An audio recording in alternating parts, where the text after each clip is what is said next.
আমরা কারাগারে দেখেছি, একদিন দুই দিন তো না, একটা বছর পর্যন্ত দেখেছি। বাংলাদেশে ইসলামপন্থীদের মধ্যে এমন দলও আছে যারা তাদের কর্মী দূরের কথা, সাধারণ সমর্থক যারা, এদেরকে পর্যন্ত কারাগারে প্রতিটা মুহূর্তে লক্ষ্য রাখে। কিভাবে? কারাগারেও তাদের চেইন সিস্টেম আছে। প্রতিটা সাথী 15 দিন পর পর তাদের পিসিতে টাকা জমা হয়। পিসি বুঝেন?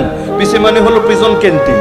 ক্যান্টিনে টাকা জমা হয়, একটা কার্ড দেওয়া থাকে, অ্যানালগ কার্ড, আমাদের ব্যাংকের কার্ডের মতো না। কার্ডে টাকার পরিমাণ লেখা থাকে, কারণ জেলখানার মধ্যে নগদ ক্যাশ চলে না।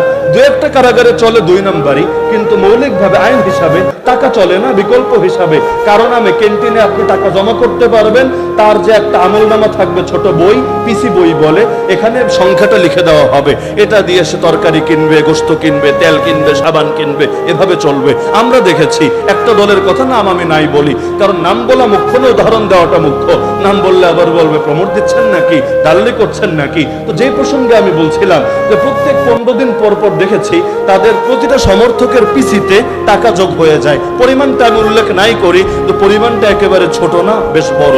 আবার 15 দিন পর আবার জমা হয়। আর বাইরে তাদের মামলা, যত বড় টাকাওয়ালা হোক, মামলা নিয়ে ফ্যামিলির টেনশন করা লাগে না, তারাই সাংগঠনিকভাবে তার মামলাটা হ্যান্ডেল করে। ফলাফল কি হয় জানেন? সে যখন জেলে ঢুকেছে ছিল সাধারণ সমর্থক, যখন বের হয় তখন এই নিয়ত নিয়ে বের হয়, আমি সারা